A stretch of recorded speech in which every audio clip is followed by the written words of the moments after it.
చెప్పండి విద్యార్థులకు మీ పిల్లలకు చెప్పని చెప్పేసి తల్లిదండ్రులకు చెప్తా ఉన్నాం. ఇవన్నీ ఏమి అవసరం లేదనుకుంటా సార్. ఎస్పీ గారు ఒక సంవత్సరం ఉంటే సార్ ఇవన్నీ జరిగిపోతాయి. ఇక మనం ఎవరు చెప్పాల్సిన అవసరం ఉండదు. ఎస్పీ గారు ఒక సంవత్సరం ఉంటే ఇవన్నీ అవే జరిగిపోతాయి. మనం ఎవరు చెప్పడం అవసరం లేదు.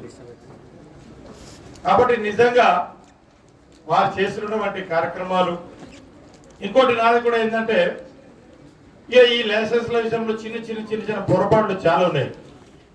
18 సంవత్సరాల లోపల డ్రైవింగ్ చేయడం కానీ ఇవన్నీ కొందరికి ఏంటంటే ఆర్టీఏ వాళ్ళు కూడా ఉన్నారు. కాబట్టి ఇక్కడ జిల్లా లెవెల్లో వచ్చి లైసెన్స్లు తీసుకోవాలన్నా కానీ వాళ్ళు వచ్చి అప్లై చేసుకొని లైసెన్స్ తీసుకొని కొంచెం ఇబ్బందికరంగా ఉంది.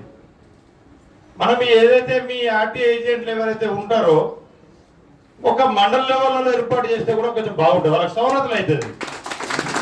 మరీ పని తీసుకొని వాళ్ళు మరి అదే పని మీద ఇక్కడ రావాలంటే ఆ జిల్లా హెడ్ క్వార్టర్ జిల్లాకు రావాలి తీసుకొని పోవాలంటే ఆ విధంగా కూడా కొన్ని ఆలస్యం అయితే ఉన్నాయి. కాబట్టి మనం జిల్లాలో ఏదైతే మండల స్థాయిలో కూడా ఇవన్నీ ఆర్టీఐ ఏజెంట్లకు ఏదైతే అక్కడ కన్సల్టెన్సీ ఏదైతే మనము ఏర్పాటు చేస్తే తప్పకుండా అందరూ లైసెన్స్ తీసుకుంటారు. ఇక ఎందుకంటే అక్కడ ఊరు దగ్గరనే కదా, విలేజ్ లోనే ఉంటుంది. కాబట్టి పోయి దాని మన జిరాక్స్ సెంటర్లో పోయినట్టు పోయి పిల్లలే వాళ్ళ పని వాళ్ళే చేసుకుంటూ ఉంటారు.